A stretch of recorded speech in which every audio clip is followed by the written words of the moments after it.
আসসালামু আলাইকুম। 2025 সালের লেটেস্ট আপডেট অনুযায়ী কানাডার ভিসা নীতিতে বড় ধরনের পরিবর্তন এসেছে, থাকছে কিন্তু দুঃসংবাদও। সো বিস্তারিত জানতে হলে পুরো ভিডিও দেখতে হবে A to Z স্কিপ না করে।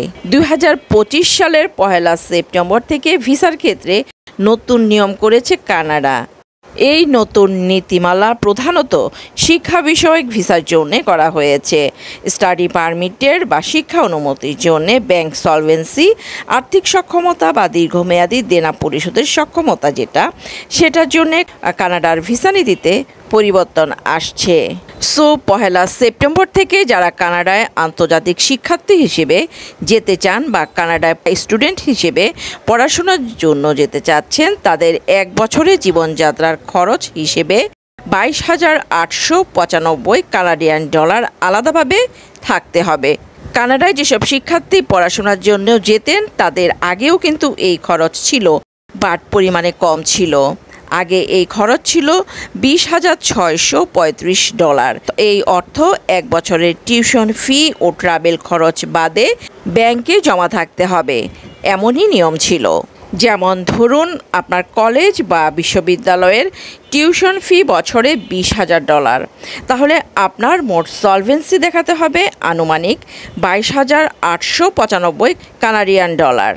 20,000 Canadian dollar tuition fee, 2,500 Canadian dollar travel ও অতিরিক্ত খরচ, মোট খরচ 45,395 কানাডিয়ান ডলার, বাংলাদেশি মুদ্রায় প্রায় 41,042 লাখ টাকা।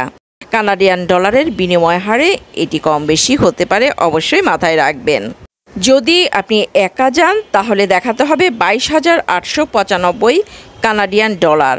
তবে আপনার সাথে যদি আপনার স্ত্রী বা স্বামী থাকেন তাহলে জীবনযাত্রার খরচ দেখাতে হবে 28,502 ডলার।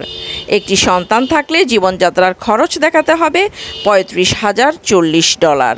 যদি দুটি সন্তান থাকে তাহলে জীবনযাত্রার খরচ দেখাতে হবে 42,543 ডলার। তার মানে প্রতি অতিরিক্ত সদস্যের জন্য 6,170 ডলার অতিরিক্ত দেখাতে হচ্ছে বর্তমানে। অর্থাৎ কেউ পরিবারসহ কানাডায় যেতে চাইলে বাংলাদেশের শিক্ষার্থীদের 50 থেকে 60 লাখ টাকার সমপরিমাণ ব্যাংক সলভেন্সি দেখাতে হতে পারে। আর যেসব ডকুমেন্ট দিয়ে সলভেন্সি দেখানো যাবে সেটার মধ্যে প্রথমেই আসছে বাংলাদেশের ব্যাংকে নিজের নামে টাকা জমা থাকতে হবে কানাডার ব্যাংকেও। এরপর লাগবে পরিবার বা আত্মীয়র পক্ষ থেকে স্পন্সরশিপ লেটার, স্কলারশিপ বা বিশ্ববিদ্যালয়ের ফান্ডিং ডকুমেন্ট লাগবে।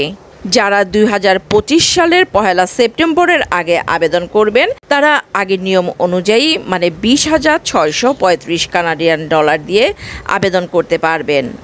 অবশ্যই মনে রাখতে হবে আপনি যদি কোনো ভুল তথ্য বা অসম্পূর্ণ ফান্ড ডকুমেন্ট দিয়ে থাকেন তাহলে কিন্তু আপনার আবেদন বাতিল হয়ে যেতে পারে।